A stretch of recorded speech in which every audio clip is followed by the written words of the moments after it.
ছিলাম আল্লাহ পাক কোরআন নাজেল করেছেন। সর্বপ্রথম যেই সূরাটির 3টি আয়াত কারিমা ও থেকেই প্রমাণ হয়েছে যে কোরআন পৃথিবীতে আল্লাহ পাক প্রেরণ করেছেন, নাজেল করেছেন। বিশ্ববাসীর নিকটে কোরআন বুঝে বুঝে পড়তে হবে। তদনুপাতে ব্যক্তি জীবন, পারিবারিক জীবন, সামাজিক জীবন, রাষ্ট্রীয় জীবন পরিচালনার লক্ষ্যে আল্লাহ পাক কোরআন পৃথিবীতে নাজেল করেছেন। সুতরাং প্রমাণস্বরূপ আল্লাহ পাক সর্বপ্রথম যেই 3টি আয়াত পাঠাইলেন তা হলো একর। সুতরাং তোমরা মাদ্রাসায় লেখাপড়া করো, প্রত্যেকটি জিনিসের ফর্মা আছে। ইট তৈরির ফর্মা আছে, টেবিল তৈরির ফর্মা আছে, যে কোনো যন্ত্র তৈরির ফর্মা আছে। অনুরূপভাবে আরবি গ্রামারের একটা ফর্মা আছে। একরা শব্দটা কোনো চিরকুট কাগজে লিখে আরবি গ্রামারের ফর্মার মধ্যে দিয়ে ঢাকনি দিয়ে যদি ঝাঁকি দাও, 2 মিনিট পরে যদি ফর্মা কাজ করো, বের হবে, দেখবে ওখানে আর একরা লেখা নাই, লেখা আছে কোরআন। সুতরাং কোরআন শব্দের উৎপত্তি হলো একরা। তার মানে একরা মানে হে দোস্ত, বিশ্ববাসীকে জানিয়ে দাও তারা যেন সকলেই আমার কোরআন বুঝে বুঝে পড়ে। একরার অর্থ হলো অধ্যয়ন করো বুঝে বুঝে। আর কোরআন মানে এমন একখানা গ্রন্থ, এমন একখানা কিতাব, এমন একখানা ঐশী বাণী যাকে ইচ্ছায় অনিচ্ছায় বাধ্যতামূলক সকলকেই পড়তেই হবে, অধ্যয়ন করতেই হবে। তার নাম হলো কোরআন। এর সারমর্ম ভাব অর্থ আমরা জানি না, কোরআন বলে আমরা তাকে নাম উচ্চারণ করেছি, কিন্তু কোরআন শব্দের অর্থ আমরা জানি না। অতএব এই কোরআন পৃথিবীর কোনো রাষ্ট্রে মাত্র 2, 3, 4, 5টি মুসলিম সংখ্যাগরিষ্ঠ রাষ্ট্র ছাড়া কোথাও এই কোরআন শিক্ষা অঙ্গনে সিলেবাস নাই। প্রাইমারিতে নাই, হাই স্কুলে নাই, কলেজে নাই, ভার্সিটিতে নাই। এই আন্দোলন হয়েছিল 1969 সালে। আমরা যে শহীদ আব্দুল মালেকের কবর জিয়ারত করতে এসেছি এমনি আসি নাই। এই কবর জিয়ারত করতে আসে মক্কার ইমাম সাহেব, মদিনার ইমাম সাহেব, বাহরাইন থেকে লোক আসে, ইরাক থেকে লোক আসে, ইরান থেকে লোক আসে এই আব্দুল মালেকের কবর জিয়ারত করার জন্য। কেন? তখন কিন্তু বাংলাদেশ জামাত ইসলামের আবিষ্কার হয় নাই, ইসলামী ছাত্র শিবির প্রতিষ্ঠিত হয় নাই। তখন যারা ইসলামের কথা বলতো সেই দল সংগঠনটির নাম ছিল ইসলামী ছাত্র সংঘ। ইসলামী ছাত্র শিবির এখনো জন্ম নেয় নাই, জামাত ইসলামীও জন্ম নেয় নাই।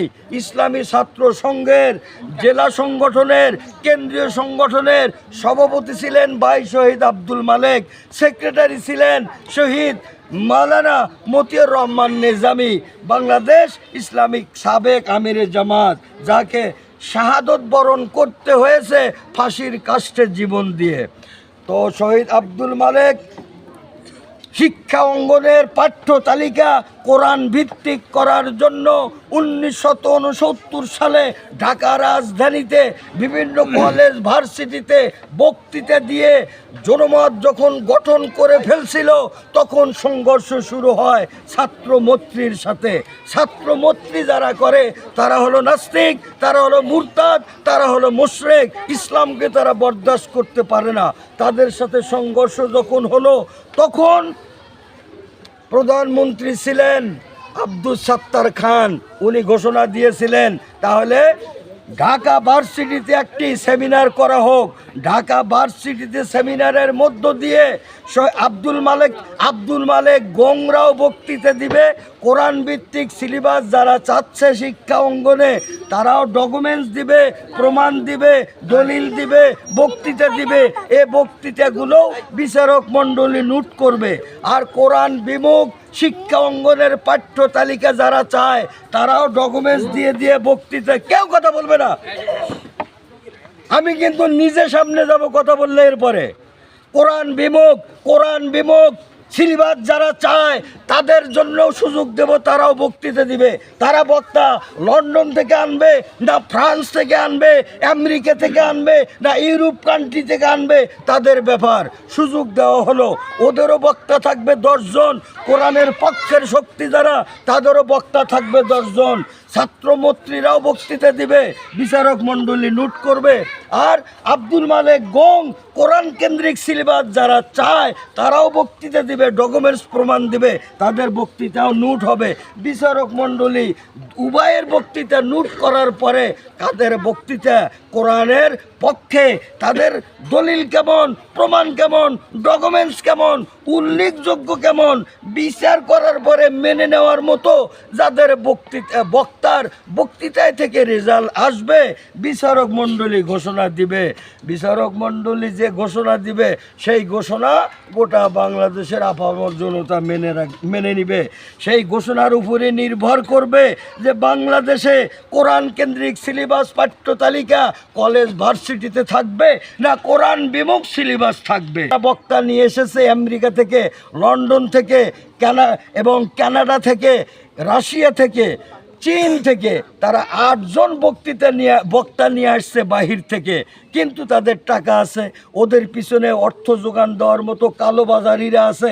লক্ষ লক্ষ টাকা ব্যয় করে আন্তর্জাতিক বিশ্ব থেকে নাস্তিক মুরতাদ বক্তা নিয়ে এসেছে, কিন্তু শহীদ আব্দুল মালেক গংদের টাকা নাই, পয়সা নাই, এরাই স্থানীয় বক্তা।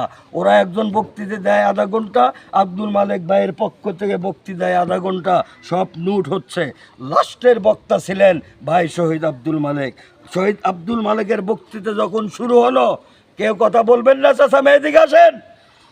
শহীদ আব্দুল মালেকের বক্তৃতা যখন শুরু হলো, কেবলমাত্র 7 থেকে 8 মিনিট বক্তৃতা দেওয়ার পরে সমস্ত শ্রোতাবিন্দু কোরআনের পক্ষে স্লোগান দেওয়া শুরু করলো, 2 হাত তুলে। আমরা কোরআন ভিত্তিক সিলেবাস চাই।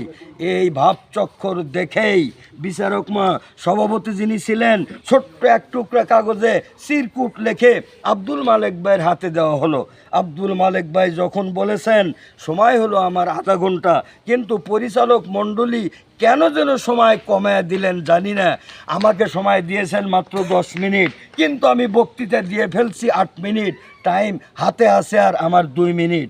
আমি এই 2 মিনিটে, দুঃখজনক হলো সত্য, কোরআনের পক্ষে, আল্লাহর পক্ষে, ইসলামের পক্ষে দৃষ্টিভঙ্গিগুলো ঢাকা ভার্সিটির আপামার ছাত্র জনতার মাঝে আমি তুলে ধরতে পারলাম না।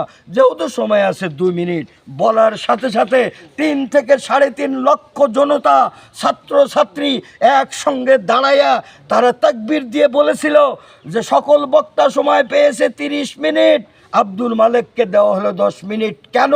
আমরা আরও 10 মিনিট সময় চাই। 10 মিনিট সময় বাড়িয়ে না দেওয়া পর্যন্ত আমরা একজন শ্রোতা আমাদের স্থানে বসবো না। স্লোগানের উপর স্লোগান শুরু হলো। অবস্থার আলোকে বাধ্য হয়ে পরিচালক মণ্ডলী বললেন সময় 10 মিনিট বাড়ায় দেওয়া হলো, সকলেই শান্ত হন, বসেন। তখন সবাই বসলো। 20 মিনিট বক্তৃতা দেওয়ার সুযোগ পাইল ভাই আব্দুল মালেক। 18 মিনিট বক্তৃতা দেওয়া হয়েছে।